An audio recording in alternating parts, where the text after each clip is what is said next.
l'œil de l'expert ce matin, c'est avec Thomas Brel. Bonjour.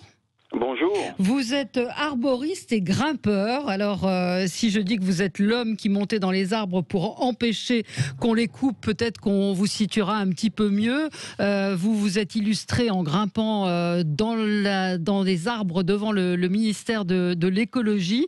Je pense que c'est une des images fortes pour vous situer. Vous êtes également le fondateur du groupe national de surveillance des arbres. Et je voulais vous avoir ce matin parce que j'ai découvert qu'un projet de scierie à Mazamet était dans votre collimateur, un projet de scierie qui oppose les élus, les promoteurs de l'emploi aux défenseurs des arbres que vous êtes. Alors peut-être racontez-nous un petit peu qui vous êtes, ce que vous faites et comment vous intervenez.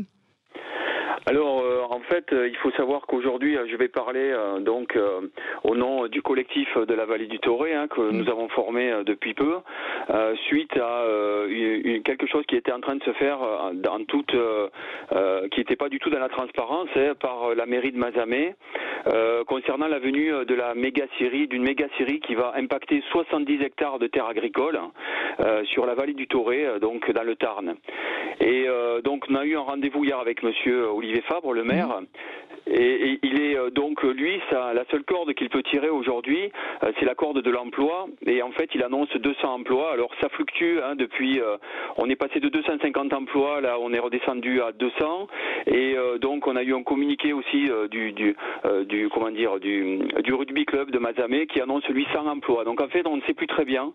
On sait très bien aujourd'hui que ces projets-là ils sont très très impactants pour l'environnement. Ils se font sans aucune consultation citoyenne, il faut le savoir. Et moi, voilà, pour terminer là-dessus, je ne suis pas un extrémiste de l'arbre. Mon métier, c'est aussi de les abattre quand ils sont dangereux. Mais là, on est vraiment sur une problématique aujourd'hui de savoir qu'est-ce qu'on fait de nos terres agricoles, puisque ce sont les meilleures terres agricoles de la Vallée du Toré. Ce sont des terres alluvionnaires qui ont mis des millénaires à se constituer. Et là, on veut carrément vendre aussi. Il faut savoir, ces terres-là vont être vendues à un particulier, un privé, pardon. Et donc, je trouve que c'est regrettable de ne pas en parler aux citoyens. C'est quand même des projets qui sont très très très dévastateurs pour l'environnement, quoi. Oui, alors le maire dit que vous vous emballez, que ce ne sont pas de vraies informations. Et puis ce qu'il explique, c'est que ce projet de méga scierie va effectivement drainer des emplois et surtout empêcher que les arbres qui étaient coupés dans la région soient transportés par camion dans d'autres pays pour être transformés. Donc écologiquement, il explique que ce sera un plus de pouvoir transformer sur place ces arbres. Alors ça c'est un petit peu facile parce qu'en fait qu'ils soient transformés ici et qu'ensuite ils partent, l'impact carbone il y est quand même. Donc il faut savoir aussi qu'on a une petite scierie en bas qui s'appelle la scierie Chabert qui va être drôlement impactée. Donc on ouvre la porte à des grosses scieries comme Siat qui sont, si on fait un petit peu la genèse, Siat il est président de la Fédération nationale des scieries. Juste avant lui il y avait monsieur Laurent de Normandie quand même qui est le tonton de Julien de Normandie qui est notre ministre actuel des forêts. Donc j'ai envie de vous dire, c'est une affaire d'État presque qui est en train de se faire et heureusement qu'on a des lanceurs d'alerte un petit peu partout. Aujourd'hui je pense que on s'intéresse à ces personnes qui arrivent avec des mallettes pleines de billets et qui font ouvrir les yeux très très grands de nos élus. Je peux arriver à comprendre parfaitement qu'on a envie de développer l'emploi, mais pas au détriment de l'environnement parce que ces projets-là sont très dévastateurs et pas au détriment des entreprises qui sont déjà en place sur le secteur depuis déjà des décennies et qui eux demandent un petit peu à s'agrandir, avoir des terres supplémentaires pour s'agrandir et qui finalement ne trouvent pas. Et quand SIAT arrive, on leur ouvre les portes. Eux, par contre, tout leur est proposé, quoi. Oui, alors sans concertation, j'imagine qu'un maire ne peut pas agir de cette manière tout seul. Il est obligé quand même de consulter, d'en aviser ses concitoyens. Alors pour information, donc hier nous avions une réunion avec monsieur le maire. Donc moi j'ai l'habitude de laisser tourner un enregistreur.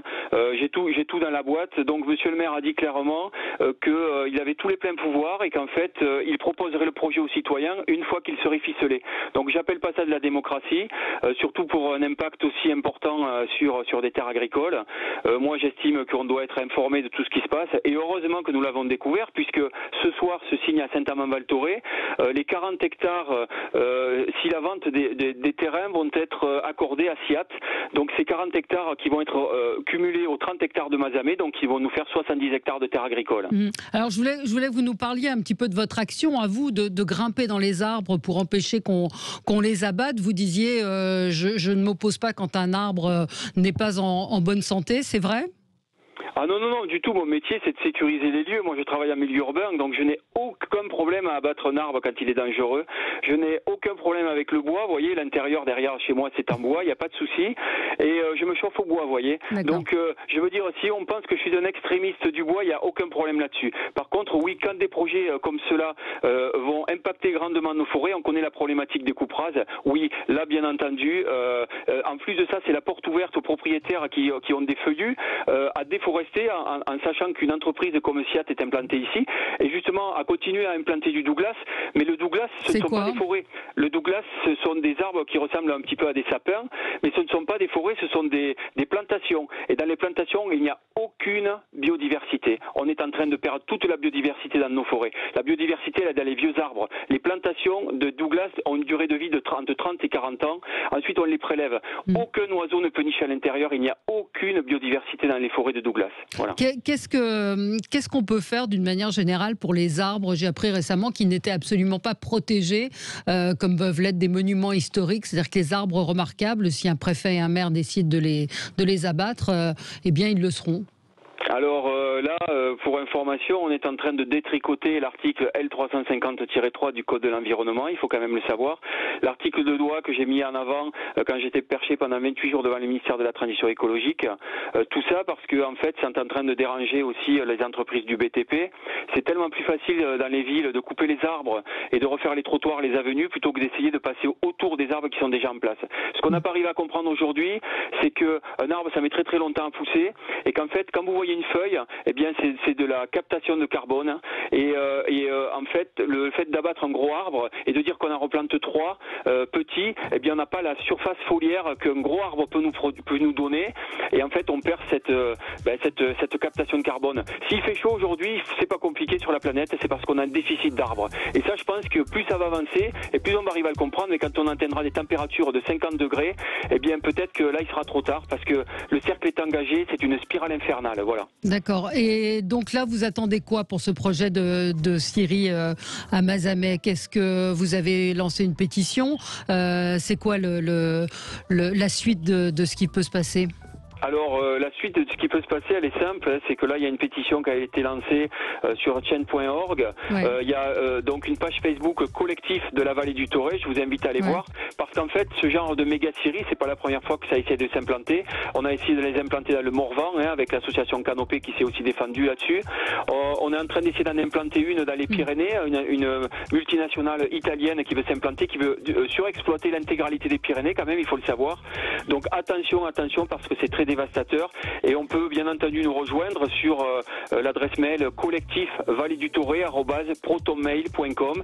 Je vous invite, on va faire donc une marche citoyenne, pas ce week-end, mais l'autre week-end, pour un petit peu alerter les citoyens sur les dérives de ces grosses multinationales, enfin pas multinationales, mais entreprises, pardon, qui veulent s'implanter, quoi. Merci beaucoup Thomas Brel d'être intervenu ce matin sur Sud Radio, donc arboriste, grimpeur, et vous battez donc contre cette méga scierie qui doit s'implanter à Mazamet, mais qui apporterait également des emplois, et reste à savoir combien d'emplois, c'est ce que vous nous avez dit ce matin. Merci à vous.